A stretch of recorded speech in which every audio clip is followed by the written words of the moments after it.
On today's show, GM's profits plummet while Toyota soar, Nissan passes Honda in U.S. sales, and UAW workers learn what their profit-sharing checks will come to. All that and more coming right up on Autoline Daily.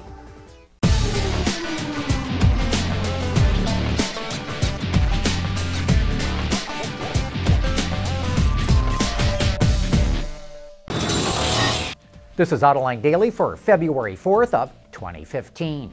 General Motors and Toyota just reported their latest financial earnings. Last year, GM sold 9.9 million vehicles globally, a gain of 2%. That helped push its total revenue up slightly to $156 billion. However, thanks to all those record recalls and problems in Russia and South America, the automaker's net income plunged to only $2.8 billion, which is a 26% drop. Meanwhile, Toyota's third quarter earnings looked good despite a drop in sales. The company sold 2.3 million vehicles. That was down 2% compared to a year ago. However, its revenue was strong, hitting $63 billion. That was up 9%. And the company's net profit surged 14%, coming in at $5.3 billion. Think of that, one quarter, $5.3 billion, and they beat GM for the year.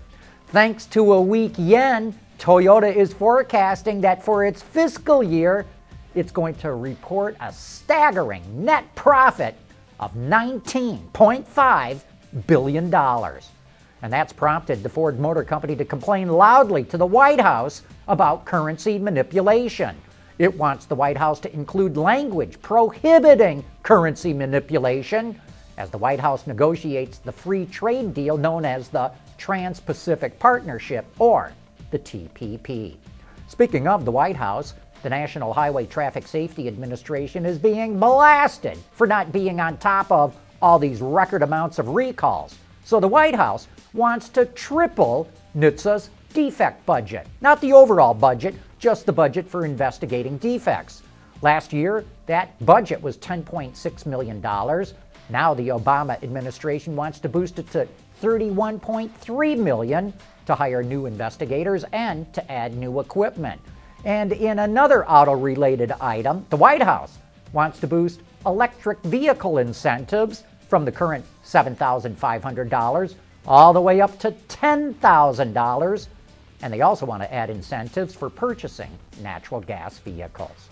Still to come, TV entertainment finds inspiration from Elon Musk.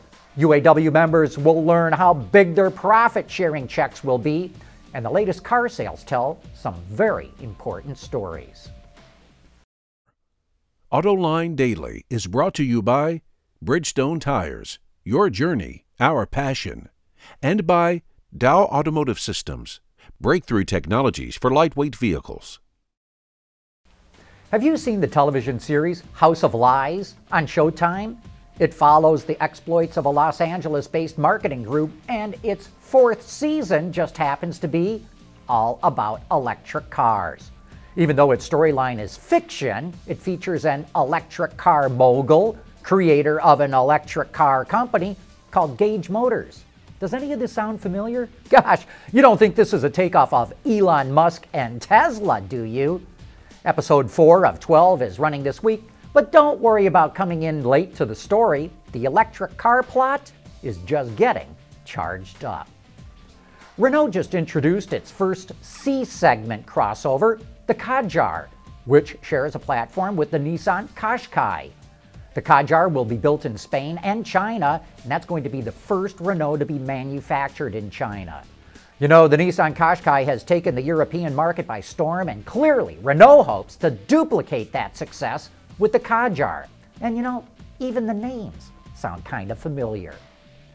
The UAW is complaining that its members have not had a raise since 2007, but that does not include the lump sum payments they've been getting from the Detroit 3, nor does it include their profit-sharing checks. Well, GM workers just learned they're going to get about $9,000 each in profit sharing. Ford workers will get an average of $6,900, and FCA UAW workers will be getting up to $2,750. You know, it's not easy to get a car that can go 200 miles an hour. Just ask the team that worked on the Dodge Challenger Hellcat. They could only get to 199. So join us tomorrow night for Autoline After Hours when our special guest is Tony Roma, the chief engineer on the Cadillac CTS-V. One of the topics we'll want to get into is what they had to do to get that car capable of joining the 200-mile-an-hour club. Coming up next, based on last month's sales numbers, Nissan is a company worth watching.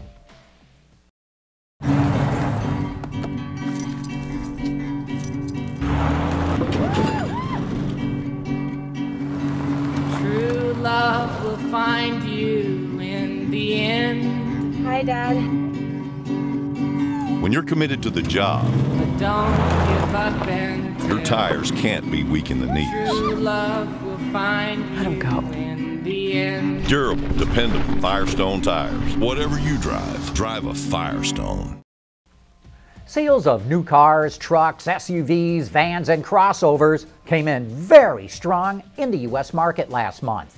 Wards reports that automakers sold 1.1 million vehicles, up 9.3% compared to a year ago. However, a year ago, car sales were clobbered by winter snowstorms across the country, so we were expecting a big gain just because of that. The SAAR hit 16.56, and now the race is on to see if the industry can top 17 million vehicles this year. The best-selling vehicle last month was the Ford F-150 with 50,800 units. That was up 13% from a year ago. The best-selling car was the Toyota Camry with 26,763, but it barely beat out the Nissan Altima at 26,408. That is a difference of only 355 cars. In fact, Nissan is a company worth watching. It surpassed Honda for the month. Not by much, less than 2,000 vehicles, but that is a milestone. Remember, CEO Carlos Ghosn says he wants Nissan to achieve 10% market share in the U.S., and it now has 9.1% market share, meaning that goal is within the company's reach. In fact, there's a really good story in market share for all the OEMs, so let's look at the winners and losers. Look at this. Mitsubishi posted the biggest increase in market share, up 20%. Now remember, these are percentage increases, not points of share. Subaru shot up 9%. General Motors posted a 4% gain, the biggest of all the full-line manufacturers. Ford and Toyota were up 2%. Nissan was up 1%. The biggest losers start with Volvo, dropping 25%. Hyundai was down more than 11%, and Kia was right behind it. BMW dropped more than 9%, and that was all BMW. Mini held flat. The Volkswagen Group fell more than 6%, and that was all VW as Audi and Porsche held flat. Mazda was down, Daimler was down, and so was Honda. Speaking of holding flat, FCA and JLR finished the month with the same amount of market share they had a year ago. Overall, it was a good month for the industry, and we'll be bringing you more of the stories behind those numbers in the days to come. But that wraps up today's show. Thanks for watching. We'll see you tomorrow.